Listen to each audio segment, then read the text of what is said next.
நல்ல தகப்பனே, எங்கள் சர்வ வல்லமை உள்ள ஆண்டவரே, அருமையான வேலைக்காய் ஸ்தோத்திரம். கர்த்தரை கண்டடையத்தக்க சமயத்தில் தேடுங்கள் என்று சொன்னீர் ஆண்டவரே. அதிகாலையில் நம்முடைய கிருபை புதிதாக இருக்கிறது. இந்த காலை வேளையிலே கண்டடையத்தக்க சமயத்தில் நம்மை தேட வந்திருக்கிறோம்ப்பா. இப்பொழுது நீர் எங்களோடு கூட பேசுகிறதான ஒரு நேரம், உடைய வார்த்தை எங்கள் மத்தியிலே அனுப்புகிறதான ஒரு நேரம். தேவ ஆவியானவர் உம்முடைய வார்த்தை என்கிறதான வித்தை நீர் எங்களுக்குள்ளே அனுப்ப போகிறீர் ஆண்டவரே. அது எங்களுக்குள்ளே கிரியை செய்ய போகிறது. நித்திய ஜீவனை அது உண்டாக்கப் போகிறது. அப்படிப்பட்ட வார்த்தைகளை நீர் அனுப்ப போகிற தயவுக்காக உமக்கு நன்றி. எங்கள் ஆண்டவர் இயேசுவின் நாமத்தில் பிதாவே, அல்லேலூயா. ஆதியாகமத்தின் புஸ்தகம் 2ஆம் அதிகாரம் 15வது வசனம். தேவனாகிய கர்த்தர் மனுஷனை ஏதேன் தோட்டத்தில் அழைத்து கொண்டு வந்து அதை பண்படுத்தவும் காக்கவும் வைத்தார். இது நம்ம எப்பவுமே ரொம்ப சிம்பிளாக வாசிக்கக்கூடியதான, கடந்து போகிறதான ஒரு வசனம். இந்த வசனத்துக்கு பின்னாடி பொதுவாகவே ஆதியாகமத்தின் புஸ்தகம் என்பதை யூதர்கள் மிக மிக கவனமாய் எடுத்துக்கொள்வார்கள். காரணம், இது வெறும் சரித்திர குறிப்பு அல்ல, மனிதன் எப்படி உண்டாக்கப்பட்டான் என்று சொல்லக்கூடியது மாத்திரமல்ல, இவைகளுக்கு பின்னால் வரப்போகிற கிறிஸ்து சபை, அதோடு கூட புதிய எருசலேம், இதை பற்றின மொத்த விஷயங்களும் இதற்குள்ளே ஞானார்த்தமாக இருக்கும். வேத வாக்கியம் எப்பொழுதுமே இருபுறம் கருக்குள்ளது என்று நாம் பார்க்கிறோம். ஒரு புறம் அது வெளியரங்கமாயும் இருக்கும், இன்னொரு புறம் ஆவிக்குரிய அர்த்தமும் அதில் இருக்கும். யூதர்கள் அதனுடைய வெளிப்புறத்தை மாத்திரம் எடுத்துக்கொண்டார்கள், ஆவிக்குரிய அர்த்தத்தை விட்டுவிட்டார்கள். வேத வாக்கியங்களை ஆராய்ந்து பாருங்கள், அவைகள் என்னை குறித்து சாட்சி கொடுக்கிறது என்று இயேசு சொன்னார். அவர்கள் பலிகளையும் பண்டிகைகளையும் எல்லாவற்றையும் வெறும் வெளியரங்கமாய் மட்டும் எடுத்துக்கொண்டபடியினாலே அதனுடைய உள்ளர்த்தமாகிய கிறிஸ்துவை விட்டுவிட்டார்கள். கொலோசையருக்கு எழுதும்போது பவுல் சொல்லுகிறார், பண்டிகை நாட்களையும் ஓய்வு நாளை குறித்தும் ஒருவனும் அற்பமாய் எண்ணாதிருப்பானாக, அவைகள் வரும் காரியங்களுக்குரியது, அதன் பொருள் கிறிஸ்துவை பற்றினது அப்படின்னு. அப்போ அந்த கிறிஸ்துவை பற்றினதான அதுக்குள்ளே இருக்கக்கூடிய அந்த விஷயத்தை யூதர்கள் விட்டுவிட்டபடியினாலே, அல்லது அதை பற்றி அவங்க தேடாதபடியினாலே, இயேசு கிறிஸ்து வந்து நிற்கும்போது அந்த வசனத்தின் வெளிப்பாடு அவர்தான் என்பது அவர்களுக்கு புரியவில்லை. திருப்பி திருப்பி இயேசு சொல்கிறார், வேத வாக்கியங்களை ஆராய்ந்து பாருங்கள், அது என்னை குறித்து சாட்சி கொடுக்குது. பஸ்கா ஆட்டுக்குட்டி அடிக்கப்பட்டது, எகிப்திலிருந்து புறப்பட்டதுன்னு நீங்கள் சொல்கிறீங்களே, அந்த பஸ்கா ஆட்டுக்குட்டி நான் தான். அதை தான் இயேசு சொல்கிறார். ஆனால் அவர்களால் அதை ஏற்றுக்கொள்ள முடியவில்லை. காரணம், அவர்களுக்கு அதனுடைய ஞானார்த்தம் புரியாமல் போய்விட்டது. ஞானார்த்தத்தை புரிந்து கொள்வதற்கு தான் வேதவசனம் கொடுக்கப்பட்டது. இது ஒரு ஹிஸ்ட்ரி புக்கு கிடையாது, ஏதோ நம்ம கொஞ்சம் சரித்திரத்தை படித்து வச்சுக்கிறதுக்காக ஆண்டவர் கொடுக்கல. அது வேற. அதுக்கு பின்னாடி இருக்கிற ஞானார்த்தம், ஒவ்வொன்றத்துக்கு பின்னாடியும், நான் சொல்லுகிறது ஆதியாகமத்தை மட்டுமல்ல, பழைய ஏற்பாடு முழுக்க கிறிஸ்துவை பற்றின ஞானார்த்தம் அதில் இருக்கிறது. அதை தேடி கண்டுபிடிச்சி ஆராய்ந்து படிக்கிறதுக்கு தான் ஆண்டவர் நமக்கு தந்திருக்கிறார். அதை போலத்தான் இந்த வசனமும், 2ஆம் அதிகாரம் 15வது வசனமும், தேவனாகிய கர்த்தர் மனுஷனை ஏதேன் தோட்டத்திற்கு அழைத்து கொண்டு வந்து அதை பண்படுத்தவும் காக்கவும் வைத்தார். இந்த தோட்டம் என்பது எதற்கு அடையாளமாக இருக்கிறது என்று சொன்னால், தோட்டம் என்பது கர்த்தருடையதான ஒரு அமைப்பு. கர்த்தர் ஒரு தோட்டத்தை உண்டாக்கி அதற்குள்ளே சில காரியங்களை கொண்டு வந்து வைக்கிறார். ஒவ்வொன்றத்துக்கு பின்னாடியும் ஒரு அர்த்தம் இருக்கிறது. குறிப்பாக மனுஷனை 2 ரீசன் தோட்டத்தை காக்கவும். இந்த தோட்டம் என்பது 2 முக்கியமான ஞானார்த்தம். ஒன்று சபையையும் குறிக்கும், இன்னொன்று உங்கள் வீட்டையும் குறிக்கும். ஆதாம் என்பது எப்படி ஒரு மனுஷனையும் குறிக்கும், வரப்போகிற கிறிஸ்துவுக்கு முன்னடையாளமானவன் என்று சொல்லி வசனம் சொல்லுகிறது. அவர் 2ஆம் ஆதாமாக இருந்தார். அப்போது இந்த சபையானது கிறிஸ்துவின் சரீரமாக இருக்கிறது போல ஏவாள் ஆதாமுடைய சரீரமாக இருந்தார்கள். இப்போ இந்த சபைக்குள்ளே தான் நாம் எல்லாருமே இருக்கிறோம். அந்த தோட்டத்தின் அமைப்புக்குள்ளே தான் நாம் இருக்கிறோம். இதை நம்ம கையில் ஆண்டவர் ஒப்படைக்கிறார். குடும்பம் உங்கள் கையிலே ஒப்படைக்கப்பட்டிருக்கு. நான் எப்பவும் சொல்கிறது தான், சபையை எப்படி ஒரு மெய்ப்பனுடைய கையிலே கர்த்தர் கொடுத்துருக்கிறாரோ, ஒரு ஆசாரியன் கையில் கொடுத்துருக்கிறாரோ, அதே போல் உங்கள் வீட்டை உங்கள் கையிலே கர்த்தர் கொடுத்துருக்கிறார். உங்கள் வீடு ஒரு கர்த்தருடைய ஆலயம். நீங்கள் அதற்கு ஆசாரியராக இருக்கிறீர்கள். கணவன் அதற்கு ஆசாரியனாக இருக்கிறான். அது உள்ளே ஒரு சபை இருக்குது, மனைவி இருக்கிறாங்க. அது உள்ளே ஆத்துமாக்கள் இருக்குது, பிள்ளைகள் இருக்கிறாங்க. கர்த்தர் அமைத்து கொடுத்ததான மிக முக்கியமானது. இது ஒரு பெரிய ப்ராசஸ். பரலோகத்தினுடைய மாடல் தான் ஆசாரிப்பு கூடாரம். ஆசாரிப்பு கூடாரத்தினுடைய மாடல் தான் ஏதேன் தோட்டம். ஏதேன் தோட்டம் இது எல்லாம் எதோடைய மாடல்னா இயேசு கிறிஸ்துவோடைய மாடல். இயேசு கிறிஸ்து, திருச்சபை, ஆத்துமாக்கள், ஆதாம் ஏவாள், பலுகி பெருகுங்கள், எல்லாமே ஒரே மாடலில் தான் இருக்கும். அதில் ஒரு மாடல் தான் உங்ககிட்ட இருக்குது. உங்கள் வீடு, உங்களுடைய அமைப்பு. நான் வீடு என்று சொல்வது கட்டடத்தை அல்ல, குடும்பத்தை சொல்லுகிறேன். உங்கள் கையில் கர்த்தர் ஒரு குடும்பத்தை கொடுத்துருக்கிறார். முதலாவது ஆண்டவர் உங்கள் கையில் அது கொடுப்பதற்கு காரணம் 2 ரீசன் தான் சொல்கிறார் இந்த இடத்துல.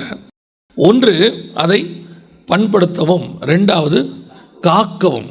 இது 2 தான் ஒரு குடும்பத்தை நடத்த வேண்டிய மிக முக்கியமான ஒரு பொறுப்பு. முதலாவது நான் அதில் காக்கவும் அப்படிங்கிற ஒரு விஷயத்தை நான் உங்களுக்கு சொல்ல விரும்புகிறேன். ஏன் இதை நம்ம சொல்ல வேண்டிய காலகட்டம் இருக்குது அப்படின்னு கேட்டிங்கன்னு சொன்னால், இந்த முதல் குடும்பத்தை எப்படி பிசாசு மோசம் போக்கினானோ அதே போலத்தான் இந்த கடைசி காலத்திலும் குடும்பங்கள் மோசம் போக்கப்படுகிறது. 2 கொரிந்தியர் 11ஆம் அதிகாரம் 2-3 வசனங்கள் வாசிங்க. நான் உங்களை கற்புள்ள கன்னிகையாக கிறிஸ்து என்னும் ஒரே புருஷனுக்கு ஒப்புக் கொடுக்க நியமித்தபடியால் உங்களுக்காக தேவ வைராக்கியம் கொண்டிருக்கிறேன். ஆகிலும் சர்ப்பமானது தன்னுடைய தந்திரத்தினாலே ஏவாளை வஞ்சித்தது போல உங்கள் மனதும் கிறிஸ்துவை பற்றிய உண்மையினின்று விலகும்படி கெடுக்கப்படுமோவென்று பயந்திருக்கிறேன். இதுதான் முதல் சபைக்கும் புதிய ஏற்பாட்டு சபைக்கும் உள்ளதான கனெக்ஷன். இப்போ எப்படி ஏவாள் என்பது சபைக்கு அடையாளமாக இருக்கிறதோ, எப்படி ஏவாள் என்பவர்கள் இந்த சர்ப்பத்தினால் வஞ்சிக்கப்பட்டார்கள் என்று வசனம் சொல்லுது, அதே போலத்தான் கடைசி காலத்திலும் சபை கள்ள உபதேசத்தினாலே, சர்ப்பத்தின் உபதேசத்தினாலே வஞ்சிக்கப்படுகிறது என்று பவுல் பயந்திருக்கிறதாக சொல்லுகிறார். முதலாவது, இந்த ஏவாள் வஞ்சிக்கப்படுவதற்கு என்ன காரணம்? நம்ம எல்லாம் தூக்கி பழிய யார் மேலேயாவது போடுறதுல ரொம்ப கை தேர்ந்தவங்கன்னு வச்சுக்கோங்க. இந்த சுபாவம் எங்கேருந்து வந்துச்சுன்னா ஆதாமுக்கிட்ட தான் நமக்கு வந்துச்சு. நீ ஏண்டா பாவம் செஞ்ச அப்படின்னு கேட்டால், நீர் கொடுத்த ஸ்திரீயானவள் என்னை வஞ்சித்தாள். அந்த அம்மாவை பார்த்து நீங்கள் ஏமா பாவம் செஞ்சீங்க? சர்ப்பம் என்னை வஞ்சித்தது. ஒருத்தர் கூட நான் பாவம் செஞ்சேன்னு ஒத்துக்க மாட்டாங்க.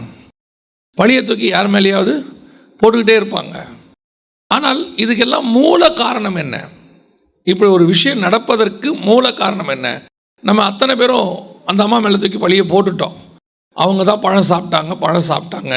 பழம் சாப்பிட்டது உண்மை. அதை விட மிக முக்கியமான இன்னொரு ரீசன் இருக்கிறது. ஆண்டவர் மனுஷனை தோட்டத்தில் வைக்கும் போது வசனம் சொல்லுது, அதை காக்கவும் பண்படுத்தவும் வைத்தார். தோட்டத்தை காப்பதென்றால் என்ன, தோட்டத்தை காப்பாற்றுவது என்றால் என்ன அப்படின்னு கேட்டிங்கன்னா, ஒரு வித்தியாசமான ஒரு வசனம் இருக்குது. அது நீங்கள் எப்படி படிச்சிருப்பீங்கன்னு எனக்கு தெரியாது. அந்த வசனத்தை கொஞ்சம் வாசிங்க பார்ப்போம். ஆதியாகமத்தின் புஸ்தகம் 1ஆம் அதிகாரம் 24வது வசனத்தை வாசிங்க பார்ப்போம். 1:24. பின்பு தேவன் பூமியானது ஜாதி ஜாதியான ஜீவ ஜந்துக்களாகிய நாட்டு மிருகங்களையும் ஊரும் பிராணிகளையும் காட்டு மிருகங்களையும் ஜாதி ஜாதியாக பிறப்பிக்க கடவுது என்றார். ஆண்டவர் படைக்கும் போது நல்ல கவனிங்க, அந்த வசனம் சொல்லுது, நாட்டு மிருகத்தையும் காட்டு மிருகத்தையும் உண்டாக்கினார். அப்போ ஆண்டவர் படைக்கும் போது நாடு காடுன்னு இருந்துச்சா? நான் கேட்குறது புரியுதா? ஆண்டவர் படைக்கும் போதே வசனம் என்ன சொல்லுது?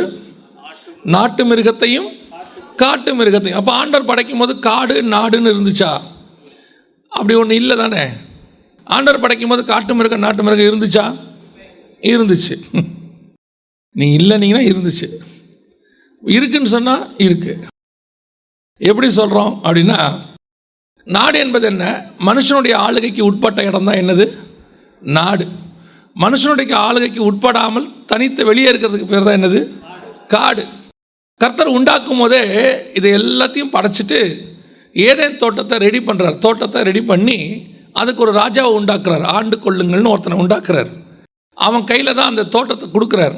ஸோ அந்த தோட்டம் தான் அன்னைக்கு நாடு. நீங்கள் தோட்டம்னா நினச்சிருப்பீங்க வீட்டில் போடுற கார்டன் மாதிரி நினச்சிருப்பீங்க. ஏன்னா நம்ம மைண்டில் தோட்டம்னா தானே இருக்கும். ஆனால் தோட்டம்னா எவ்வளோ பெருசு தெரியுமா? அது தோட்டத்திற்கு தண்ணீர் பாயும்படி ஒரு நதி புறப்பட்டு 4 ஆறுகளாக ஓடியதுன்னு இருக்குது. தோட்டத்துக்கு தண்ணி பாயறதுக்கு நம்மலாம் ஒரு ஓர்ஸ் பைப் போட்டு தானே அடிப்போம். அதான் நமக்கு தோட்டம் இல்லையா? ஆனால் வசனம் சொல்லுது, தோட்டத்துக்கு தண்ணீர் பாயும்படி ஒரு ஆறு புறப்பட்டு 4 ஒரு நதி புறப்பட்டு 4 ஆறுகளாக ஓடியது. அப்படின்னா என்ன அர்த்தம்? 4 ஆறுன்னா கணக்கு பண்ணிக்கோங்க. 2 ஆறு ஒரு நாடு, அதில் இருக்கிற 2 ஆறு ஒரு நாடு. இத்தேக்கேலும் ஐப்ராத்துன்னு இருக்குது. அந்த இத்தேக்கேலும் ஐப்ராத்து தான் இன்றைக்கி ஈராக். யூப்ரட்டிஸ் அண்ட் டைக்ரிஸ், இந்த 2 நதிகளுக்கு உட்பட்ட இடம் தான் ஈராக். 2 ஆறே ஒரு நாடுனா 4 ஆறு பார்த்துக்கோங்க. அது ஒரு பெரிய நாடு. அதை தான் ஆண்டவர் அவங்க கையில் கொடுத்துட்டு அதுக்கு வெளியே இருக்கிறதுக்கு பேர் தான் காடு. இந்த நாட்டை தான் ஆண்டு கொள்ளுங்கள் என்று அவன் கையில் கொடுக்குறார். கர்த்தர் எல்லாத்தையும் ரெடி பண்ணி கொடுக்குறார் அவங்க கையில். இப்போ ஆதாம் செய்த முதலாவது தவறு என்ன? தோட்டத்துக்கு வெளியே இருக்கிறதுக்கு பேர் காட்டு மிருகம். இப்போ நமக்கே தெரியும், பூனை வீட்டில் இருந்தால் அதுக்கு பேர் வீட்டு பூனை, அதுவே காட்டில் இருந்தால் அதுக்கு பேர் காட்டு பூனை. நம்ம கூட பண்ணி ஓடிட்டு இருந்துச்சுன்னா அதுக்கு பேர் நார்மல் பண்ணி, அதுவே காட்டில் இருந்தால் அதுக்கு பேர் காட்டு பண்ணி. இப்படி எல்லாத்துலேயும் இருக்குது. நாய் இருக்குது, காட்டு நாய் இருக்குது, எல்லாத்துலேயுமே டிஃப்ரென்ஸ் இருக்குது. இது தவிர்த்து காட்டுக்குன்னு சில மிருகங்கள்லாம் இருக்குது. அதே மாதிரி தான் கர்த்தர் உண்டாக்கி கொடுத்தார். தோட்டத்துக்கென்று சில மிருகங்களையும் தோட்டத்துக்கு வெளியேன்னு ஒரு மிருகத்தையும் உண்டாக்கி கொடுத்தார். இப்போது ஏவாளை வஞ்சித்தது யாருன்னு பாருங்களேன். வாசிங்க 3ஆம் அதிகாரம் 1வது வசனத்தை வாசிங்கள். ஆதியாகமம் 3:1 வாசிங்கள். தேவனாகிய கர்த்தர் உண்டாக்கின சகல காட்டு ஜீவன்களை பார்க்கிலும் சர்ப்பமானது தந்திரம் உள்ளதாயிருந்தது. அப்ப காட்டு ஜீவன்ல தான் எது வருது? சர்ப்பம் வருது. அப்ப சர்ப்பம் எங்க இருந்திருக்குது? தோட்டத்துக்கு வெளியே இருந்திருக்குது, காட்டில் இருந்திருக்குது. இப்போ தேவனாகிய கர்த்தர் மனுஷனை எதுக்கு உண்டாக்கினார்னா, இந்த காட்டுக்கும் நாட்டுக்கும் நடுவில் அவனை வச்சிருக்கிறார். அவன் கண்ட்ரோலில் அந்த நாடு இருக்குது, தோட்டம் இருக்கிறது. அந்த தோட்டத்துக்குள்ளே எதுவும் வராதபடி காவல் காக்கிறதுக்கு தான் கர்த்தர் அவனை வைத்தார். அதுதான் காக்கவும். எதுக்கு அவன் என்னத்தை காவல் காக்க போகிறான்? இருக்கிறதே ஒரு அம்மா தான். இன்னும் அதை சொல்லும் போது அந்த அம்மா கூட இல்லை. 2:15 ஆண்டவர் சொல்லும் போது அந்த அம்மாவே இல்லை, அவன் மட்டும்தான் இருக்கிறான். இவன் எதை காவல் காக்க போகிறான்? இந்த தோட்டம் உன் கண்ட்ரோலில் இருக்குது. இந்த தோட்டத்துக்குள்ளே சில காரியங்களை நான் உண்டாக்கி வைத்திருக்கிறேன். இந்த தோட்டத்துக்குள்ளே ஒரு சபையை நான் கொண்டு வரப்போகிறேன். அதை காவல் செய்ய வேண்டிய மிகப்பெரிய பொறுப்பு உன் கையில் இருக்கிறது. என்ன காவல் காக்கணும்? வெளியிருந்து எந்த சர்ப்பமும் உள்ளே வந்து விடாதபடி பாதுகாக்கிற மிக முக்கியமான பொறுப்பை உன் கையில் நான் ஒப்படைக்கிறேன். இப்போ ஆதாம் செய்த மிக முக்கியமான முதல் தவறு என்னவென்று சொன்னால், தோட்டத்துக்குள் பாம்பை விட்டது. இதைத்தான் சொல்கிறார் பவுல் 2 கொரிந்தியர் 11 சர்ப்பமானது தந்திரம் உள்ளதாக இருந்து ஸ்ரீயானவளை வஞ்சித்தது போல. இன்னைக்கு சபையாக இருக்கட்டும் அல்லது வீடாக இருக்கட்டும், நம்மளுடைய கான்சன்ட்ரேஷன் எல்லாம் எங்கே இருக்குது தெரியுமா? தோட்டத்துக்குள்ளே இருக்குது. ரொம்ப சந்தோஷம், தோட்டத்துக்குள்ளே இருக்கிறது ரொம்ப சந்தோஷம். சபை இப்படி இருக்கணும், சபை அப்படி இருக்கணும். இப்போது எங்களுடைய வேலையெல்லாம் அது மாதிரி தான் இருக்குது. அதான் எங்களுக்கு கொடுக்கப்பட்ட வேலை. ஆனால் இன்னொரு வேலையும் இருக்கிறது. தோட்டத்தை பண்படுத்துவது மட்டும் எங்கள் வேலை அல்ல. சபையை உருவாக்குவது மட்டும் வேலை அல்ல. சபையை இப்போ கற்புள்ள கன்னிகையாக கர்த்தருடைய கையில் ஒப்படைப்பதற்கான உபதேசங்களை கொடுப்பது மட்டுமல்ல, இதை விட மிக முக்கியமான விஷயம், வெளியிருந்து எந்த உபதேசமும் உள்ளே வராதபடி பாதுகாப்பது. இன்னைக்கு சபை மிக மோசமான ஒரு ஆபத்தான கண்டிஷனுக்கு போயிட்டு இருக்குது, உலகளாவிய. என்ன அப்படின்னு கேட்டிங்கன்னா, இயேசு சபையை பார்த்து சொன்ன ஒரு விஷயம், உங்களை ஓநாய்களுக்குள்ளே நான் அனுப்புகிறேன், ஆட்டுக்குட்டிகளை ஓநாய்களுக்குள்ளே அனுப்புகிறது போல நான் உங்களை அனுப்புகிறேன் அப்படின்னு சொன்னார். அதோடைய அர்த்தம் என்னென்னா, சபை அப்போஸ்தலர்கள் உலகத்துக்குள்ளே போய் உலகத்தை சபை மாதிரி மாற்றுவாங்க, சபையை மாற்றிடுவார்கள். அதான் தேவனுடைய எதிர்பார்ப்பு. ஆனால் பவுல் சொல்லுகிறார், நான் போகிறேன், மந்தையை தப்ப விடாத ஓநாய்கள் வரும் என்று சொன்னார். இது கடைசி காலத்தில் நடக்க வேண்டியதான மிக முக்கியமான ஒரு சம்பவம். சபைக்கு விரோதமாக, குடும்பங்களுக்கு விரோதமாக, சபை குடும்பம் ரெண்டு அடையாளம். எப்படி கிறிஸ்து சபைக்கு தலையாக இருக்கிறாரோ, கணவன் வீட்டுக்கு தலையாக இருக்கிறார், மனைவி சரீரமாக இருக்கிறார், சபை தேவனுடைய சரீரமாக இருக்கிறது. எப்படி இந்த சபையை பாதுகாக்கிற பொறுப்பு ஒரு ஆசாரியன் கையில் கர்த்தர் கொடுத்து வச்சிருக்கிறாரோ காவல் காக்கிறதுக்கு, அதே மாதிரி தான் குடும்பத்தை காவல் காக்கிற பொறுப்பை உங்கள் கையில் கொடுத்து வச்சிருக்கிறார். இன்னைக்கு உங்களுடைய குடும்பங்கள், இன்னைக்கு குறிப்பாக எதுக்காக இந்த செய்தியை மிக முக்கியமாக நாங்கள் எடுக்கிறோம் அப்படின்னு கேட்டிங்கன்னா, சமீப காலமாக கிறிஸ்தவ குடும்பங்களை ஃபோக்கஸ் பண்ணித்தான் பிசாசினுடைய திட்டங்கள், குடும்பங்கள் குலைக்கப்படுதல், குடும்பங்கள் பிரிதல் எல்லாம் நடக்குது. அதுக்கு மிக முக்கியமான காரியம் என்ன? இன்னைக்கு சபைகளுக்குள்ளே, வீடுகளுக்குள்ளே சர்ப்பத்தின் உபதேசங்கள் நுழைந்து விடுகிறது. பிசாசு உள்ளே நுழைஞ்சிருது, வந்து விதவிதமான போதனைகளை கொடுக்குது. இன்னைக்கு வந்து அந்த இடத்துல பவுல் சொல்லும்போது சொல்கிறாரு, கற்புள்ள கன்னிகையாய் உனக்கு ஒப்பு கொடுக்கிறேன். அதோடைய அர்த்தம் என்னன்னா, ஒரே புருஷனுக்கு நியமிக்கப்பட்ட அவளை எப்படி சர்ப்பம் வந்து வஞ்சித்து, சர்ப்பத்தினுடைய வார்த்தையை ஏற்றுக்கொள்ளுதல் எதற்கு அடையாளமாக இருக்கிறது? சர்ப்பத்தை ஏற்றுக்கொள்வதற்கு அடையாளமாக இருக்கிறது. சர்ப்பத்தோடு கூட அவள் தவறு செய்து விட்டதுக்கு அடையாளமாக இருக்கிறது. 1 யோவான் 3ஆம் அதிகாரத்தில் இயேசுவை பற்றி சொல்லும்போது அவருடைய வித்து நமக்குள் இருக்கிறது. அவருடைய அர்த்தம் என்னன்னா, அவருடைய வார்த்தை நமக்குள் இருக்கிறது, அவருடைய ஜீவன் நமக்குள் இருக்கிறது. அதே மாதிரி தான் பிசாசினுடைய வார்த்தை உங்களுக்குள்ளே இருந்தா பிசாசினுடைய வித்து உங்களுக்குள்ளே இருக்குன்னு அர்த்தம். அதனுடைய விளைவாக காயின் பிறந்தான் என்று 1 யோவான் 3 வாசிக்கிறோம். இன்னைக்கு சபைகளுக்குள்ளே, குடும்பங்களுக்குள்ளே, குறிப்பாக குடும்பங்களுக்குள்ளே அப்படிப்பட்டதான சர்ப்பங்கள் நுழைந்திருக்கிறது. ஏன் இன்னைக்கு கிறிஸ்தவ குடும்பத்தில் இவ்வளவு பிரிவினை? ஏன் இன்னைக்கு கிறிஸ்தவ குடும்பத்துக்குள்ளே இவ்வளவு ஆபத்து? என்ன காரணம்? ஒரு கணவன் எப்படி இருக்கணும், ஒரு மனைவி எப்படி இருக்கணும், பிள்ளைகளை எப்படி வளர்க்கணும், இதையெல்லாம் தனித்தனியாக சாப்டர் போட்டு சொல்லி கொடுத்த ஒரே ஒரு புஸ்தகம் பரிசுத்த வேதாகமம் மட்டும்தான் உலகத்தில். ஒரு குடும்பத்தை எப்படி நடத்த வேண்டும் என்பதை சொல்லி கொடுத்தது பைபிள் மட்டும்தான். ஆனால் அதை வீட்டில் வச்சிருக்கிற குடும்பங்களில் இன்னைக்கு பிரிவினை, அதை வச்சிருக்கிற குடும்பங்களில் இன்னைக்கு டிவோர்ஸ். என்ன காரணம்? என்ன அதோட பெரிய கொடுமை தெரியுமா? அந்த டிவோர்ஸ், அந்த மாதிரி பிரிவினை வர்றதை ஒரு பெரிய இஷ்யூவாகவே எடுக்காத அளவுக்கு இன்னைக்கு கிறிஸ்தவ குடும்பம் போயிட்டு இருக்குது. டிவோர்ஸ் பண்ணவங்க பரலோகத்துக்கு போக முடியாதுன்னு அவங்களுக்கு தெரியவே மாட்டேங்குது. அன்றியும் பைபிளில் சொன்ன ஒரு சில காரியங்களை தவிர மற்ற விதத்தில் பிரிகிறது தேவன் ஏற்றுக்கொள்ளுகிறது இல்லை, பைபிள் ஏற்றுக்கொள்ளுகிறது இல்லை. அதுக்கு என்ன காரணம்? இன்னைக்கு குடும்பத்தை கர்த்தர் கையில் கொடுக்குறாரு, ஆனால் உங்களுக்கு குடும்பத்தை விட மற்ற எல்லாம் பெருசாக தெரியுது.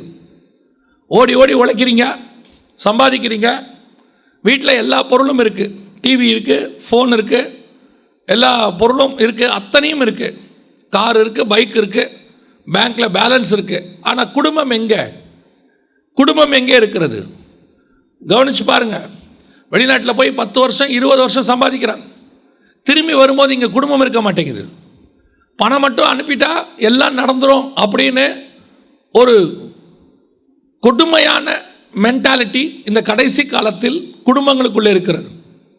பணம் இருந்தால் போதும் சொல்கிறாங்க, பணத்தை விட்டெறிஞ்சால் போதுங்க, ஆள் ஓடி வரும். பார்த்துருப்பீங்கன்னு நினைக்கிறேன், கொரோனா டயத்தில் எல்லாருக்கும் பணம் இருந்துச்சு, கார்டில் பணம் இருந்துச்சு, கையில் பணம் இருந்துச்சு, விலை உயர்ந்த காஸ்ட்லி கார் இருந்தது, ஹாஸ்பிட்டலில் ஒரு பெட் இல்லை, பணம் வச்சுருந்தவங்களுக்கு பெட் இல்லை, ஒரு 300 ரூபாய் தான் அந்த சிலிண்டர். நீங்கள் போய் கவர்மெண்ட் ஹாஸ்பிட்டலில் படுத்திங்கன்னா ஃப்ரீ, நீங்கள் ஒருவேளை மற்ற ஹாஸ்பிட்டலுக்கு போனீங்கன்னா 300 ருபீஸ் ஒரு ஆக்சிஜன் சிலிண்டர். அந்த சிலிண்டர் கிடைக்கல, இன்றைக்கி ஒரே ஒரு சிலிண்டர் கிடைக்கல. என்ன பணம் வச்சு என்ன பிரயோஜனம் சொல்லுங்கள்? வாழ்நாளெல்லாம் ஓடுறீங்க, ஆனால் குடும்பத்தில் என்ன நடக்குது தெரியுமா? குடும்பம் எந்த நிலைமைக்கு போயிட்டுருக்குது தெரியுமா? குடும்பத்துக்குள்ளே எந்த சர்பம் நுழைஞ்சிருக்குன்னு ஏதாவது தெரியுமா? பெற்றோர் பிள்ளைகளுக்கு தெரியாமல் பாவம் செய்கிறீர்கள், பிள்ளைகள் பெற்றோருக்கு தெரியாமல் பாவம் செய்கிறார்கள். இதை கேட்கிற உரிமை கூட இன்னைக்கு பெற்றோர் கரத்தில் இல்லை. ஏன்? திருப்பி அவன் கேட்குறான், நீ பண்ணாததே நான் பண்ணுறேங்கிறான். இன்னைக்கு பெற்றோர் பிள்ளைகளுக்கு மாடலாக இருக்க வேண்டியவர்கள் இன்னைக்கு பிள்ளைகளுக்கு முன்பாக தலை குனிஞ்சு நிற்க வேண்டிய இடத்துல நிற்கிறாங்க. காரணம் என்ன? இன்றைக்கி நாம் அவங்களுக்கு முன்னாடி நிற்க வேண்டிய சுச்சுவேஷனில் இல்லை. ஏன்னா அந்த அளவுக்கு வாழ்க்கை நம்மக்கிட்ட இல்லை. கணவனுக்கு தெரியாமல் மனைவி, மனைவிக்கு தெரியாமல் கணவன். பாவம். இந்த பாவத்தை செய்யறதுக்கு சில சர்ப்பம் வருது. நான் எப்பவும் சொல்லுவேன், பிரச்சனை வரும், பிரச்சனை இல்லாத குடும்பம் இருக்கவே இருக்காது. அப்படி இருக்காதுன்னு இருக்கணும்னு நீங்கள் நினச்சி பார்த்தீங்கன்னா அப்படி ஒன்று கிடையாது. இப்போ நாம் என்ன நினைக்கிறோம்? ஃபேமிலி இப்படி இருக்கணும், அப்படி இருக்கணும். ஆனால் இன்றைக்கி என்ன நடந்துகிட்ருக்குது குடும்பத்துக்குள்ளே? பிரச்சனைனா கண்டிப்பாக இருக்க தான் செய்யும். இல்லைன்னா எப்படி இருக்கும்? இப்போ இருக்க நிலைமைக்கு உங்களுக்கே சந்தேகமாக இருக்கும். ஒரு எதிர்பார்ப்பு இன்றைக்கி வச்சாச்சு. அந்த எதிர்பார்ப்பை வச்ச உடனே ஏதோ ஒரு பிரச்சனை, அந்த பிரச்சனை வந்த உடனே நடுவில் என்ன வந்துடுது? 2 பேரும் பிரிஞ்சு இருந்தீங்க, பிசாசு எதையாவது ஒரு சர்பத்தை அனுப்பி விட்ருவான், பாம்பை உள்ள கன்ஃபார்ம் அனுப்பி விட்ருவான். அந்த கற்புள்ள கன்னிகைங்கிற அந்த கேட்டகரியிலேருந்து நீங்கள் அடி வாங்கிடுவீங்க. நான் உலக பிரகாரமாயும் சொல்கிறேன், ஆவிக்குரிய விதத்திலும் சொல்கிறேன். சபைக்கும் உங்களுக்குமான தொடர்பில் எந்த விதத்திலும் கிறிஸ்துவுக்கும் உங்களுக்குமான தொடர்பில் எந்த பிரிவினையும் இருக்கவே கூடாது. நல்லா கவனிச்சு பாருங்க. பிரச்சனை வந்த உடனே முதல்ல நிற்கிறது ஜெபமும் பைபிள் வாசிப்பும் தான். ஏன் நிற்கிது? கணவனுக்கும் மனைவிக்கும் உள்ள பிரிவினை அது அப்படியே கிறிஸ்துவுக்கும் உங்களுக்குமான பிரிவினையாக மாறுது. கொஞ்சம் கொஞ்சம் அந்த பின்மாற்றம் அடைகிறவன் பாருங்கள், ஒரே நாளில் பின்மாற்றம் அடைய மாட்டாங்க. முதல்ல ஜெபம் நிற்கும், அப்புறம் வேத வாசிப்பு நிற்கும், அப்புறம் சபைக்கு வர்றது நிற்கும். ஏன்னா சர்பத்தின் உபதேசம் உள்ளே வந்துருச்சுன்னு அர்த்தம், ஏதோ ஒரு பிசாசு உள்ளே வந்துருச்சுன்னு அர்த்தம். அப்போ அதை உள்ளே வராதபடி காவல் காக்கிற பொறுப்பு யார் கையில் இருக்குது? கணவன் கையில் இருக்குது. சபையை நடத்துகிற பொறுப்பு, குடும்பத்தை நடத்துகிற பொறுப்பு. இன்றைக்கி கணவன் எப்படி இருக்கிறாங்க? சில கணவன்கள்லாம் இருக்கிறாங்க, மொத்த காசையும் கொண்டாந்து சம்பாதிக்கிற காசை கொடுத்துட்டு பார்த்துக்கம்மா, நீ எல்லாத்தையும் நீ பார்த்துக்க முடியாதுன்னு அந்த ஆளுக்கே தெரியும். ஏன்னா இன்றைக்கி இருக்கிற விலைவாசியில் இந்த சம்பளத்தில் குடும்பத்தை நடத்த முடியாதுன்னு யாருக்கு தெரியும்? அவருக்கே தெரியும், நல்லா தெரியும். அவர் கொண்டாந்து மொத்தத்தையும் கொடுத்துட்டு நீ பார்த்துக்கம்மா எல்லாத்தையும், அதாம்மா இவ்வளோதாம்மா சம்பளம் அப்படின்னு பில்லோடு கொடுத்துருவார். அந்தம்மா பாவம் ஏமாளி. அது என்ன செய்யும் தெரியுமா? கணவர் எல்லாத்தையும் கொடுத்துட்டாருன்னு வாங்கி வச்சுக்கோம். அப்புறம் மொத்தமாக பட்ஜெட் போட்டோம்னா 1000 ரூபா 2000 ரூபா துண்டு விடும். இந்த அம்மாவுக்கு அவங்க அண்ணன் தம்பிங்க யாராவது கொடுக்குற காசெல்லாம் இருக்கும், அதெல்லாம் போட்டுக்கிட்டு சமாளித்து குடும்பத்தை நடத்திடும். ஆனால் இந்த ஆள் என்ன சொல்வார் தெரியுமா? உனக்கு குடும்பத்தை நடத்தவே தெரியல, நீ ஓவராக செலவு பண்ணுற, இஷ்டத்துக்கே செலவு பண்ணுற. அதுனால தான் எப்பவும் சொல்லுவேன், நீங்கள் சகோதரிமார்கள் பட்ஜெட் போடும்போது இவரை கூட உட்கார வச்சுக்கணும். என்ன செய்யணும்? கூட உட்கார வச்சுக்கணும். உட்கார வச்சுக்கிட்டு பட்ஜெட் போடணும். அப்போ தான் அவருக்கு தெரியும். எப்போவுமே கணவர்களுக்கு பெட்ரோல் விலை ஏறது மட்டும்தான் தெரியும், வீட்டில் இருக்கிற எண்ணெய் விலை ஏறது அவங்களுக்கு தெரியாது. இவ்வளோ விலையா அப்படின்னு கேட்பார். அவர் என்னமோ மார்ஸ்லேருந்து இன்றைக்கி தான் புறப்பட்டு இங்கே வந்த மாதிரி. அவர் மனைவியை கேட்பார், இவ்வளோ விலை ஆகிப்போச்சா அப்படிம்பார். ஆனால் பெட்ரோல் விலை கேட்டு பாருங்கள், டெய்லி சொல்வார். சில கணவர்களுக்கு அந்த பொறுப்பு இருக்காது. குடும்பத்தில் என்ன நடக்குது எல்லாத்தையும் கொடுத்தாச்சுன்னா மனைவி பார்த்துப்பாங்கன்னு ஒரு நம்பிக்கை. நம்புறது நல்லது, ஆனால் உங்களுக்கு தெரியணும் உங்கள் குடும்பத்தில் என்ன நடக்குதுன்னு. குடும்பத்துக்குள்ள நடக்கிற ஒவ்வொரு ஆக்டிவிட்டீஸ் உங்களுக்கு தெரிஞ்சிருக்கணும்.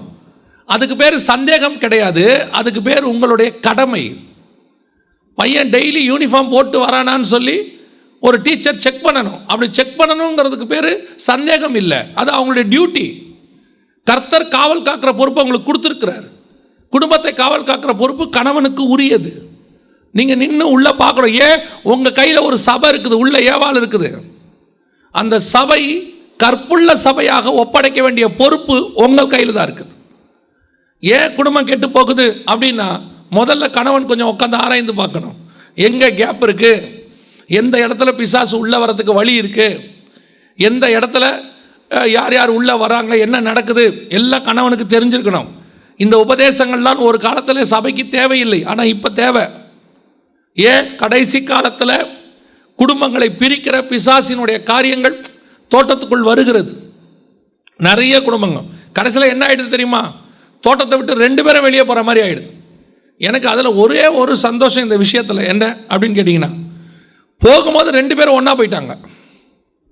தோட்டத்தை விட்டு வெளியே போனது பாவம், தப்பு. ஆனால் அதில் கூட அவங்களுக்குள்ள என்ன இருந்துச்சு? ஒரு ஒத்துமை இருந்துச்சு. சரி வா, 2 பேரும் ஒரே பாவமாக தான் செஞ்சோம், 2 பேரும் ஒன்றா இருப்போம் வான்னு போயிட்டாங்க. ஆனால் இன்றைக்கி அப்படி இல்லை. கிறிஸ்தவ குடும்பம் ஆளுக்கு ஒரு பக்கமாக போகுது. உடனே எதுக்கு எடுத்தாலும் டிவோர்ஸ் பண்ணிடலாம், நமக்கு ஒத்து வராது, நமக்கு சரி வராது, நான் தனியாக போகிறேன். பிசாசு. நான் சொல்கிறேன், அதுக்கு பேர் பிசாசு. கர்த்தர் இணைத்ததை மனுஷன் பிரிக்கிறான்னா அவன் யார்?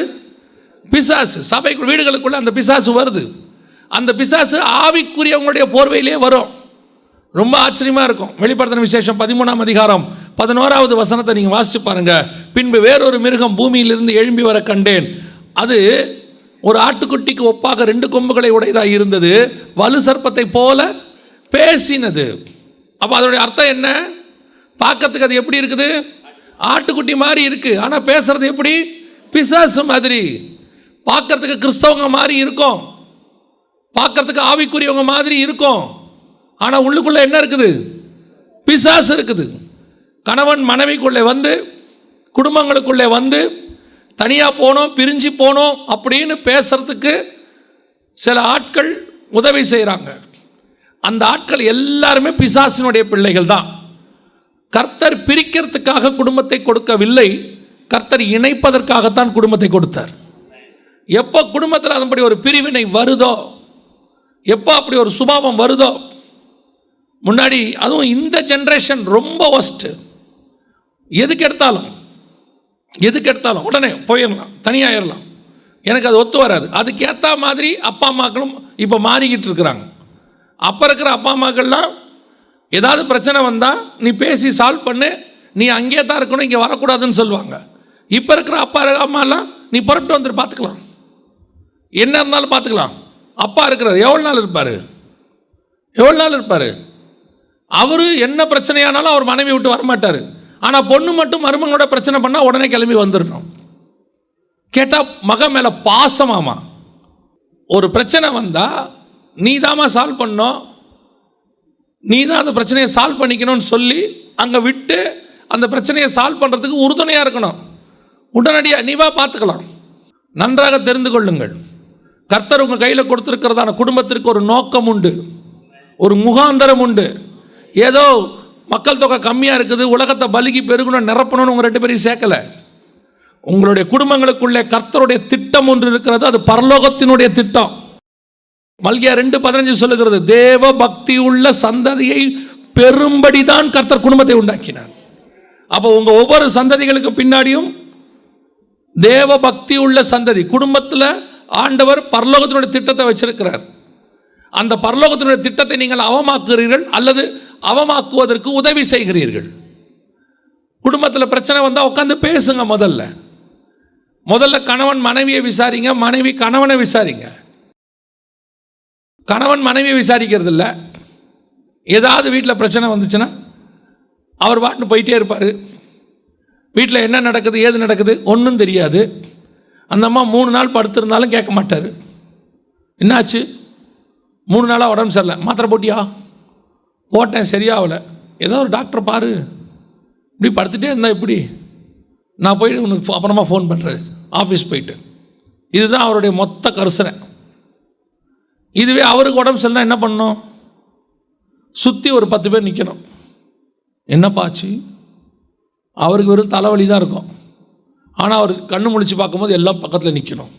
அப்படி யாரும் இல்லைன்னு வச்சுக்கோங்க, இந்த வீட்டில் நான் அனாத மாதிரி கிடக்கிறேன், என்னை கவனிக்கவே ஆள் இல்லை.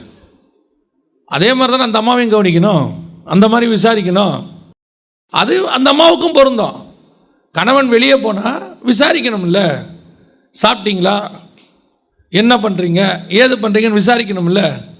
பிசாசு தோட்டத்துக்குள்ளே ஆள் அனுப்பிக்கிட்டு இருக்குது, உங்களுக்கு அந்த விவரம் புரியல. தயவு செய்து கேர்ஃபுல்லாக இருந்து கொள்ளுங்கள்.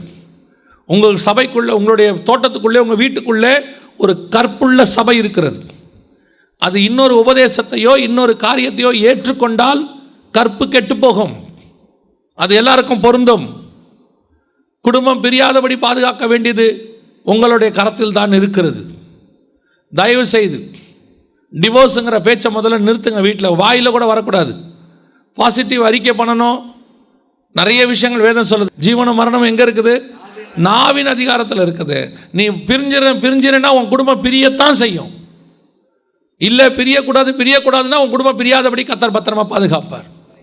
ஏற்ற தாழ்வுகள் இருக்கும், குறைவுகள் இருக்கும், நீங்கள் நினச்ச மாதிரி இருக்காது. அதை சரி பண்ணுறதுக்கு தான் ஆண்டவர் வச்சிருக்கிறாரு. இன்றைக்கி நிறைய குடும்பங்கள் அதை தான் செஞ்சுக்கிட்டு இருக்குது. பிள்ளைகள் பிரிஞ்சு வந்தாங்கன்னா ஒரு நாளைக்கு மேலே வீட்டில் வைக்காதீங்க, உடனே கூட்டு போய் சரி பண்ண பாருங்கள். அப்பப்போ டெய்லி மூக்க நுழைக்கிறது. இதில் மிக முக்கியமான வேலை யாருன்னா அந்த அம்மாக்களுடைய வேலை. காலையில் டெய்லி ஃபோன் பண்ணி பொண்ணுக்கிட்ட பேசுங்க. செல்ஃபோன் வந்த பிறகு தான் குடும்பம் எல்லாம் பிரிஞ்சிச்சு. செல்ஃபோன் வராத வரைக்கும் ஒரு பிரச்சனை கிடையாது. இன்னொரு பக்கம் மாமியார் மருமக வருது, பாவம், அது எல்லாத்தையும் விட்டுட்டு தான் வருது. வரும்போதே அந்த அம்மா அதை டெரராக பார்க்குது. இவ எங்கள் குடும்பத்தை பிரிச்சுருவாளோ, பிள்ளையை கூட்டிகிட்டு போயிடுவாளோ. இன்றைக்கி என்ன நினச்சி அப்புறம் கல்யாணம் பண்ணி வைக்கிறிய? இன்றைக்கி நீங்கள் அப்படி வந்த உடனே பிசாசு உங்களை யூஸ் பண்ண தொடங்கிடுது. நிறைய குடும்பங்கள் இதான் பிரச்சனை. வீட்டுக்குள்ளே ஒரு சர்ப்பம் இருக்குது. அது ஒன்று அப்பா அம்மா வழியாக வருது, இல்லை மாமியார் மருமக வருது, சில நேரங்களில் மருமக வழியாக வருது, சில நேரத்தில் மருமக வழியாக வருது. இன்றைக்கி எத்தனை பேர் வீட்டில் குடும்பம்னு ஒன்று இருக்குது? யோசித்து பாருங்கள் பார்ப்போம். குடும்பம்னு ஒன்று இருக்குதா? அமெரிக்காவில் ஒருத்தரோட பேசிகிட்டு இருந்தேன். அது தப்புன்னே அந்த ஆளுக்கு தெரியல. பையன் எப்படி இருக்கிறான், அவன் இங்கேருந்து ஒரு 500 கிலோமீட்டர் தள்ளி ஒரு இடத்துல இருக்கான்பா. என்ன பண்ணுறான், ஒரு இடத்துல வேலை பார்க்குறான். அப்புறம் எப்போ வருவான், எப்பயாவது வருவான். மனைவி அவங்க எப்படி இருக்கிறாங்க, அவங்க இன்னொரு இடத்துல வேலை பார்க்குறாங்க. அவங்க என்ன பண்ணுறாங்க, அவங்க அங்கே வேலை பார்க்குறாங்க. எப்போ வருவாங்க, வீக்கெண்ட்ஸில் வருவாங்க, சனிக்கிழமை ஞாயிற்றுக்கிழமை வருவாங்க. அப்போ இவங்க யாருக்கு சம்பாதிக்கிறாங்க, எதுக்காக இவ்வளோ ஓடி ஓடி சம்பாதிக்கணும்? மனைவி ஒரு இடத்துல இருப்பாங்க, பிள்ளைகள் ஒரு இடத்துல இருப்பாங்க, கணவர் ஒரு இடத்துல இருப்பார். ஆனால் எல்லாருடைய பேங்க்லையும் லட்சக்கணக்கில் பணம் இருக்கும். ஃபோனில் பேசிக்கிட்டா போதும், வீடியோ கால் பார்த்துட்டா போதும். என்ன கொடுமை காலம் பாருங்க. ஒரு காலத்தில் அப்பா அம்மா செத்துட்டோம்னா, ஏதோ ஒன்று ஆகிப்போச்சுன்னா, எவ்வளோ தூரத்துலேருந்து பையனும் பொண்ணு வர வரைக்கும் வெயிட் பண்ணுவாங்க. கடைசியாக ஒருத்தர் முகத்தை பார்க்கணுன்னு வரமாட்டேங்கிறான். இப்போது லைவாக போட்டு விட்டுருங்க பார்த்துக்கிறேன்றான், வீடியோவில் போட்டு விட்டுருங்க பார்த்துக்கிறேன். ஒரு பையன் சொல்கிறான், போனால் 2 லட்ச ரூபா செலவாகும், நீங்கள் வீடியோவில் போடுங்க நான் பார்த்துக்கிறேன். கடைசி காலத்தில் அன்பு தணிந்து போகும் என்கிற மிக மோசமான இடத்துக்கு உலகம் வந்துருச்சு. கடைசியாக அன்பு இருக்கிற ஒரே ஒரு இடம் திருச்சபைக்குள் மட்டும். ஏன்னா இங்கே தேவன் இருக்கிறார், அதனால் அன்பு இருக்கிறது. இந்த அன்பு கொஞ்சம் கொஞ்சமாக குடும்பங்களை விட்டு போய்கிட்டே இருக்குது. ரொம்ப கேர்ஃபுல்லாக இருந்து கொள்ளுங்க. எல்லாமே பணம் இல்லை, எல்லாமே டெக்னாலஜி இல்லை, எல்லாமே இந்த காலகட்டத்துக்கு ஏற்ற மாதிரி ஒத்து வராது. கர்த்தர் குடும்பத்தை தான் உண்டாக்கினார். குடும்பத்துக்காக தான் தோட்டம், குடும்பத்துக்காக தான் எல்லாமே. இன்னைக்கு குடும்பமே இல்லை. கடைசியாய் மிக முக்கியமாக நீங்கள் இதை செய்வீர்களானால் என்ன நடக்கும் அப்படின்னு கேட்டிங்கன்னா, வாசிங்க ஆதியாகமத்தின் புஸ்தகம் 3ஆம் அதிகாரம் 22வது வசனத்தை வாசி. பின்பு தேவனாகிய கர்த்தர், இதோ மனுஷன் நன்மை தீமை அறியத்தக்கவனாய் நம்மில் ஒருவரை போல் ஆனான்.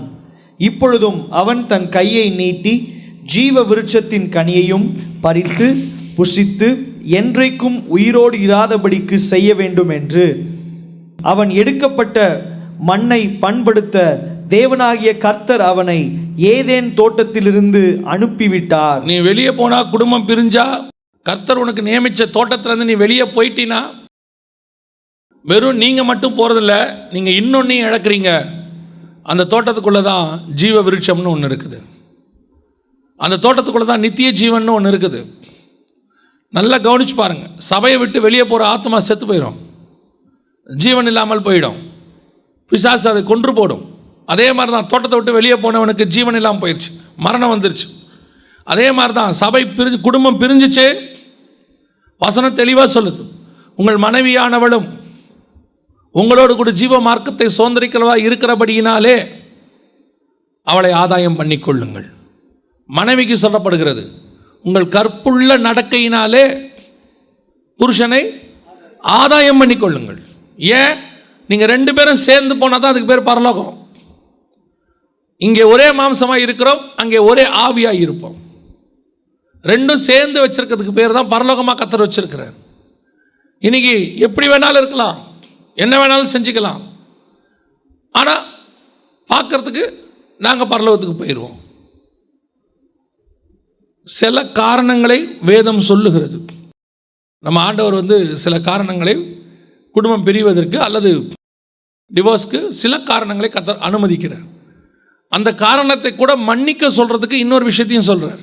முடிஞ்சால் மன்னிச்சிரு, மன்னிக்க முடியாத அளவுக்கு இருக்குதா, அதுக்கப்புறம் தான் அது அந்த பிரிவினைக்கு கர்த்தர் வழிவகை செய்கிறார்.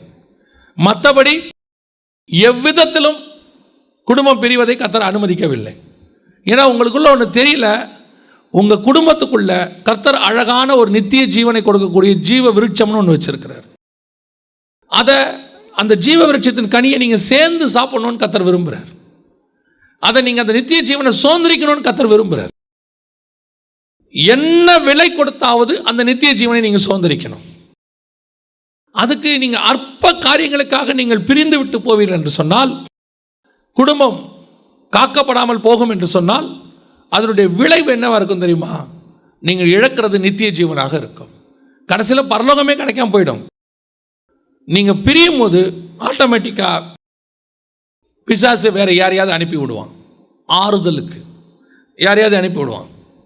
ஆறுதலுக்கு வரவங்க பிசாசுடைய ஆளாக தான் இருக்கும். அவங்க உங்களுக்கு பார்க்குறதுக்கு எப்படி இருப்பாங்க தெரியுமா? ரொம்ப ஆறுதலாய் காணப்படுவார்கள்.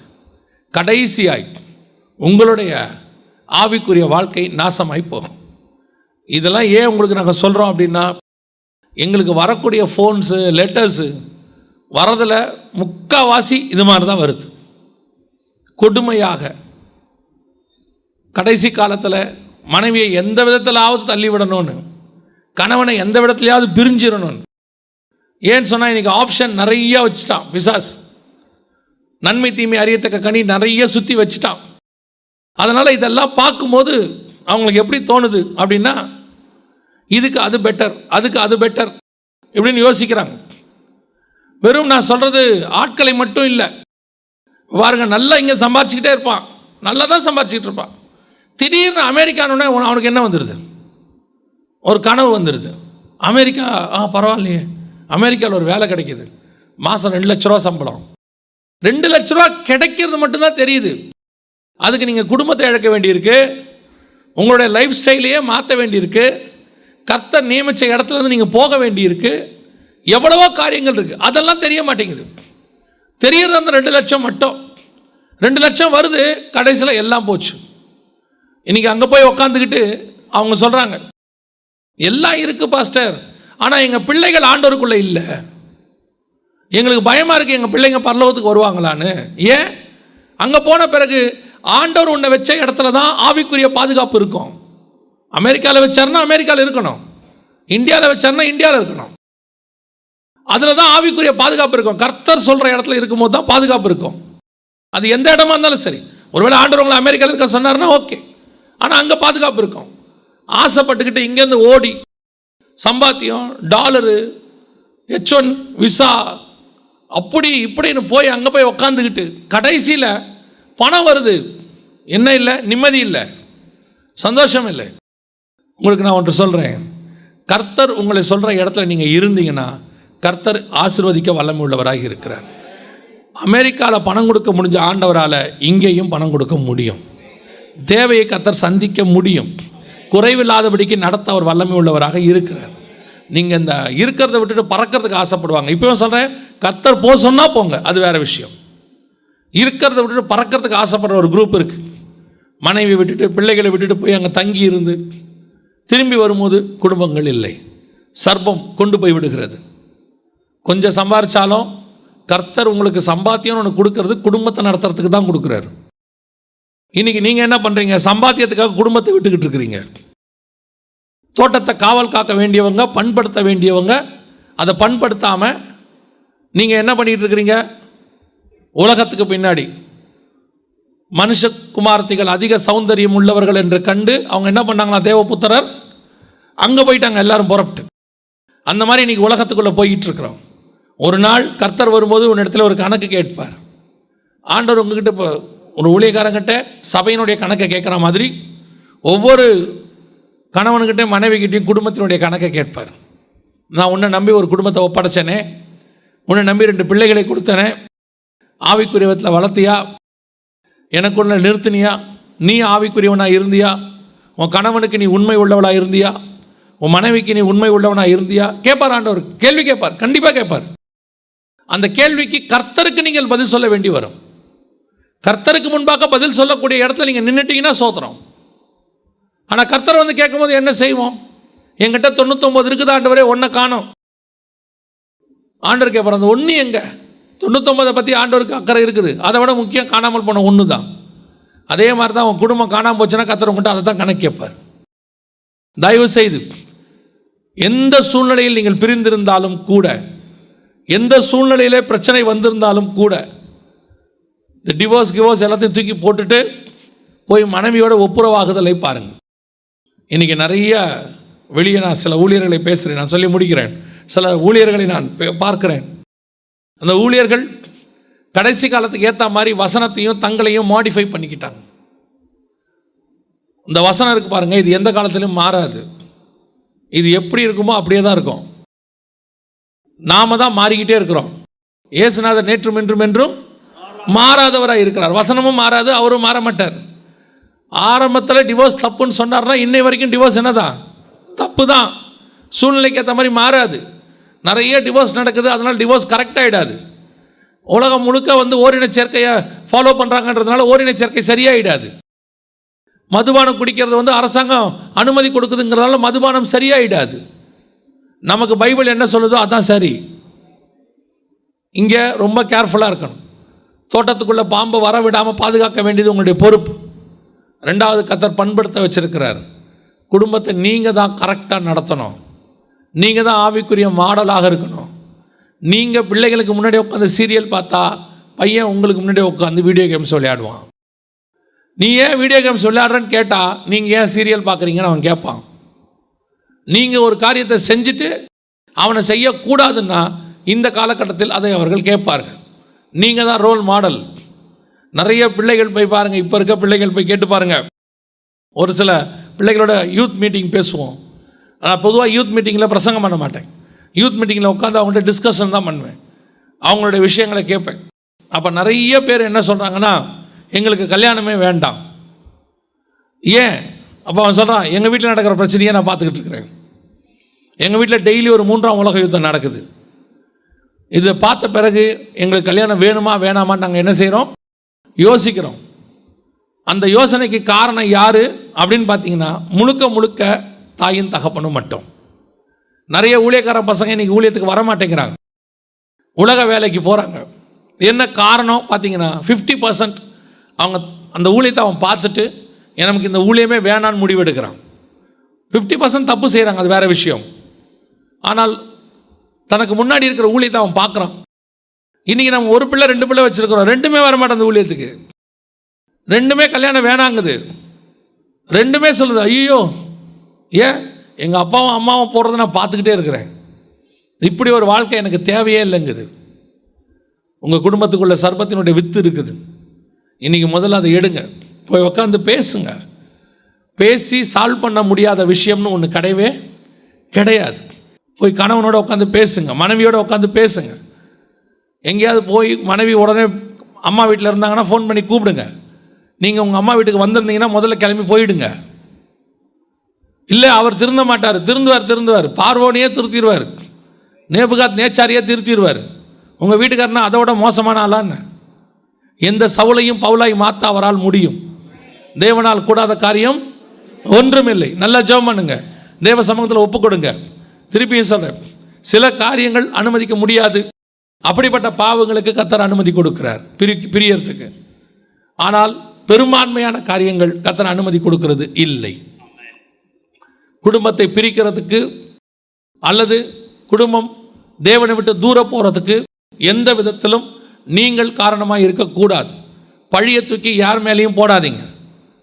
நீங்கள் நிறைய பேர் பழியை தூக்கி எல்லார் மேலேயும் போட்டுக்கிட்டு இருக்கிறாங்க. ஸ்கூல் சரியில்லை, காலேஜ் சரியில்லை, சர்ச்சு சரியில்லை, ஃப்ரெண்ட்ஸ் சரியில்லை, நீங்கள் சரியில்லை, அவ்வளோதான். நம்ம சரியாக இருந்தால் எல்லாம் சரியாக இருக்கும். உங்கள் முழங்காலுடைய ஜபத்தை தாண்டி உங்கள் பிள்ளையை எந்த பாவமும் உலகத்தில் தொட முடியாது. நீங்கள் பண்ணுற ஜபத்துக்கு தான் பரலோகம் பதில் கொடுக்கும். நீங்கள் நல்லா ஜெபம் பண்ணுங்க, உங்கள் பிள்ளைகளை கர்த்தர் மாற்றுவார். நிறைய பேர் சொல்கிறாங்க பிள்ளைகள் அவ்வளோதாங்க உருப்படாது. நீங்கள் சொல்லாதீங்க, அதை நீங்கள் சொல்லவே சொல்லாதீங்க. நீங்கள் சொல்லுங்கள், என் பிள்ளையை கர்த்தர் மாற்றுவார், என் பிள்ளையை கொண்டு வந்து சபையில் கர்த்தர் உட்கார வைப்பார், நாங்கள் குடும்பமாய் கர்த்தரை ஆராதிப்போம். அந்த தீர்மானத்தை எடுங்க. தோட்டத்தை காவல் காக்கிறதுக்கு தான் கர்த்தர் உங்களை வச்சிருக்கிறார். அல்லேலூயா. அதை மிஸ் பண்ணிட்டீங்க, உள்ள பிசாசு வந்துடும். உங்கள் குடும்பத்தை காவல் காக்க தான் கர்த்தர் வச்சிருக்கிறார். குடும்பத்துக்குள்ள யாரையும் ஒரு லிமிட்டோடு அலோவ் பண்ணுங்க. யாரையும், கணவனும் சரி, வீட்டுக்குள்ளே யார் வந்தாலும் எவ்வளோ க்ளோஸ் ஃப்ரெண்டாக இருந்தாலும் சரி, ஹாலில் உட்கார வச்சு பேசுங்க, அது போதும். சில கணவன்கள் ரொம்ப க்ளோஸாக இருக்கிறான்னு என்ன பண்ணிடுவான், நேராக பெட்ரூம் வரைக்கும் கூட்டு போய் உட்கார வைக்கிறது. மனைவிகளுக்கும் அப்படித்தான். யார் எப்பேற்பட்டவங்களாக இருந்தாலும் சரி, ஹாலில் உட்கார வச்சு பேசுங்க. நேராக கிச்சனுக்கு கூட்டிகிட்டு போயிட்டு கணவனை பற்றின குறைய பேசுறது, அவர் அது சரியில்லை இது சரியில்லைன்னு. அது பார்க்குது, ஓ இவங்க 2 பேருக்கு நடுவில் பிரச்சனை போலன்னு அந்த பிசாசு 2த்துக்கு நடுவில் வந்துடும். காரணம் யார்? நீங்கள் தான். உடனே ஃபோனை போட்டு அங்கே சொல்கிறது, அவர் சரியில்லை, வீட்டில் பிரச்சனை. உன் பிரச்சனையை ஒன்று ஆண்டவர்கிட்ட சொல்லுங்கள், இல்லைன்னா பிரச்சனை உள்ள உங்கள் வீட்டுக்கார்ட்டே சொல்லுங்கள். இது தவிர வேறு யாருக்கிட்டையும் சொல்லாதீங்க. சொன்னீங்க உங்கள் குடும்பத்தை பிரிச்சுருவாங்க. அவ்வளோதான் உங்களுக்கு கொடுக்கப்படுகிற ஆலோசனை. தோட்டத்தை விட்டுட்டீங்க, திருப்பி தோட்டத்துக்குள்ளே ஆதாம் வரவே இல்லை கடைசி வரைக்கும். திருப்பி ஏவாள் வரல, ஆனால் கர்த்தர் விரும்புகிறார் திரும்பி வரணும்னு. அதனால தான் சொல்கிறார், ஜெயம் கொள்ளுகிறவன் எவனோ அவனுக்கு தோட்டத்தின் மத்தியில் இருக்கிற ஜீவ விருட்சத்தின் கனியை புசிக்க கொடுப்பேன்னு சொல்கிறார். திருப்பி கர்த்தர் உனக்கு அதை கொடுக்க விரும்புகிறார். இன்றைக்கி மீண்டும் சரி பண்ண விரும்புகிறார். என்ன பிரச்சனையாக இருந்தாலும் மாற்ற விரும்புகிறார். உங்கள் பிள்ளைகளுடைய வாழ்க்கையில் எந்த பிரச்சனையாக இருந்தாலும் கர்த்தர் இன்றைக்கி மாற்ற விரும்புகிறார். இன்னையோடு அதை சரி பண்ணணும். உங்கள் வைராக்கியத்தெல்லாம் கொஞ்சம் ஓரமாக வச்சுடுங்க. நான் தப்புன்ற முடிவுக்கு வாங்க. பல நேரங்களில் அவங்க தப்புன்னு சொல்லிக்கிட்டு நம்ம தப்பு நமக்கு தெரியாது. சில ஆட்கள்கிட்ட இருக்கிற மிகப்பெரிய பிரச்சனையே என்னென்னா, ஊரில் இருக்கிற அத்தனை பேரையும் குற்றப்படுத்திக்கிட்டு இருப்பான். அவன் தப்புன்னு அவனுக்கு தெரியாது. அவங்ககிட்ட இருக்கிற தப்பு அவனுக்கு தெரியவே தெரியாது. எல்லாரும் தப்பு, அத்தனை பேரும் தப்பு, உலகமே தப்பு, அவன் மட்டும் கரெக்டுமா. அவனை ஒன்றுமே பண்ண முடியாது. அது அவனாக மாறினா தான் உண்டு. தெய்வ சமூகத்தில் போய் ஒப்பு கொடுங்க. ஆண்டவரே நான் பாவின்னு சொல்லுங்க. சவுலுக்கும் தாவீதுக்கும் அது ஒன்று தான் வித்தியாசம். சவுல்கிட்ட சொன்ன உடனே சவுல் என்ன பண்ணிட்டான்? நான் பாவின்னு ஒத்துக்க மாட்டேன்ட்டான். ஆனால் தாவீது சொன்ன உடனே நானே அந்த மனுஷன்னு ஒத்துக்கிட்டான். ஒத்துக்கிட்டவன் ராஜ்யபாரம் கடைசி வரைக்கும் நிலை நின்றது. ஒத்துக்காதவனுடைய ராஜ்யபாரம் அவனோடு கூட முடிந்து போச்சு. அவன் பசங்களுக்கு கூட போகலை. இன்றைக்கி கர்த்தர் உங்களை ஆசீர்வதிக்க விரும்புகிறார். அந்த ஆசீர்வாதத்துக்கு தடையாக இருக்கிற குடும்பம் கரெக்டாக இருந்துச்சுன்னா எல்லா ஆசீர்வாதமும் வரும். ஒரே ஒரு காரியத்தை நான் சொல்லிட்டு முடிக்கிறேன். எவ்வளோ பெரிய ஊழியக்காரனாக இருந்தாலும் சரி, குடும்பத்தில் சாட்சி இல்லை, அல்ல குடும்பம் பிரிஞ்சிருந்தா அவன் ஊழியம் கூட நாசமாக போயிடும். அதுக்கு எத்தனையோ சாட்சிகள் இருக்குது. எவ்வளோ பெரிய ஆவிக்குரிய வாழ்க்கையில் இருந்தீங்கனாலும் குடும்பம் பிரிஞ்சிருச்சு, உங்கள் ஆவிக்குரிய வாழ்க்கை தொலைஞ்சிச்சு. நிறைய பேர் சாட்சியாக இருக்கிறேங்கிறான். என்ன சாட்சி? முதல்ல குடும்பத்தை ஆதாயம் பண்ணுங்க, உலகத்தை அப்புறம் காப்பாற்றலாம். அல்லேலூயா. நாம் ஜெபம் பண்ண போகிறோம். தேவ சமூகத்தில் நீங்கள் ஒப்பு கொடுக்க போகிறோம். ஒருவேளை உங்கள் குடும்பத்திலேயோ உங்களுக்குள்ளேயோ உங்கள் பிள்ளைகள் குடும்பத்திலேயோ இந்த மாதிரி காரியங்கள் ஏதாவது இருக்குமானால், பிரிந்திருக்கிற குடும்பம்னு ஒன்று இருக்கவே கூடாது. எதுவாக இருந்தாலும் இன்றைக்கி தேவ சமூகத்தில் உட்காந்து சரி பண்ணணும். இல்லைன்னா நீ நினைக்கிற இந்த பிரச்சனையில் நான் அப்படியே ஆண்டவர் வரும்போது வரையில் போயிடலாம், இந்த பிரச்சனை அப்படியே இருக்கட்டும், நான் அப்படியே போயிடுவேன். போக முடியாது. ஒப்புரவாகாமல் நீ போகவே முடியாது. ஒருவேளை வேதம் அனுமதிக்கிற காரியத்தினாலே நீ பிரிந்திருப்பேன்னா கர்த்தர் உனக்கு உதவி செய்வார். அதை தவிர்த்து மற்ற எந்த விஷயத்தினாலும் நீங்கள் பிரிந்திருப்பீர்கள் என்று சொன்னால், உங்கள் தோட்டத்துக்குள் பாம்பு வந்திருக்கும் என்று சொன்னால், இந்த பாம்பு ரொம்ப மோசங்க. அது வெளியே போகிறது அதுக்கு முக்கியமே இல்லை. உங்களை தோட்டத்தை விட்டு வெளியே கொண்டு வந்துடும். தேவனை விட்டு உங்களை தூரம் ஆக்கிடும். உங்களுக்கு கிடைக்க வேண்டிய ஜீவ விருட்சத்தை கிடைக்காம பண்ணிடும். இன்றைக்கி பிள்ளைகள் ரொம்ப கேஷுவலாக சர்வசாதாரணமாக டிவோர்ஸ் அப்ளை பண்ணியிருக்கிறேன்னு சொல்கிறாங்க. நீ அப்ளை பண்ண சைன் போட்ட அந்த நிமிஷத்தில் உன் தேவனாகிய கர்த்தர் உன்னை தோட்டத்தை விட்டு வெளியே அனுப்பிட்டார்னு அர்த்தம். வெளியே அனுப்பிட்டார். உன்னை ஆண்டவர் நேசிக்கிறார். நீ குடும்பமாக இருக்க வேண்டும் என்று கர்த்தர் விரும்புகிறார். உனக்கு கர்த்தர் நித்திய ஜீவனை தரணும்னு விரும்புகிறார். உன்னை நம்பி ஒரு குடும்பத்தை கொடுத்துருக்கிறார். அதை பத்திரமாக பாதுகாக்க வேண்டிய பொறுப்பு உனது. பணம் குறைவுபட்டாலும் சரி, குடும்பம் ஒழுங்காக இருக்கணும். பிள்ளைகளை ஒழுங்காக வளர்க்கணும். எல்லா ஆசீர்வாதமும் இருந்து குடும்பம் இல்லாமல் போனால் ஒரு பிரயோஜனமும் கிடையாது. இன்றைக்கி ஆண்டவர்கிட்ட ஒப்பு கொடுங்க. ஆண்டவரே, நீர் விரும்பாத காரியங்கள் என் குடும்பத்துக்குள்ளே வர வேண்டாம்ப்பா.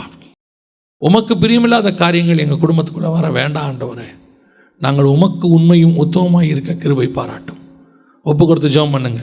ஒருவேளை நீங்கள் பிரிஞ்சிருப்பீங்கன்னா போய் முதல்ல ஒப்புரவாகுங்க. காரணம் இல்லாமல் பிரிஞ்சிருப்பீங்கன்னா போய் ஒப்புரவாகுங்க. ஒருவேளை அவங்க மேலே தப்பாக இருந்தாலும் சரி, நீங்கள் போய் ஒப்புரவாகுங்க. உங்கள் நல்ல நடக்கையினால ஆதாயம் பண்ணுங்க. எவரையும் மாற்ற உன்னால் முடியும். ஏன்னா உன் கூட உன் தேவனாகிய கர்த்தர் இருக்கிறார். அவர் உனக்கு வாக்கு பண்ணி இருக்கிறார். கர்த்தராகிய இயேசு கிறிஸ்துவை விசுவாசி, அப்போது நீயும் உன் வீட்டாரும் ரட்சிக்கப்படுவீர்கள். ரட்சிக்கப்படாத மனைவி இருந்தால் நீ ஜெபம் பண்ணிக்கிட்டே இரு. கர்த்தர் உன்னை பார்த்து உன் மனைவியை ரட்சிப்பார். ரட்சிக்கப்படாத கணவன் இருந்தால் நீங்கள் ஜெபம் பண்ணிக்கிட்டே இருங்க. உங்களை பார்த்து உங்கள் கணவனை கர்த்தர் ரட்சிப்பார். கர்த்தர் ரட்சிக்கப்பட வேண்டும் என்று தான் விரும்புகிறார். யாரும் நரகத்துக்கு போகணும்னு கர்த்தர் விரும்பலை.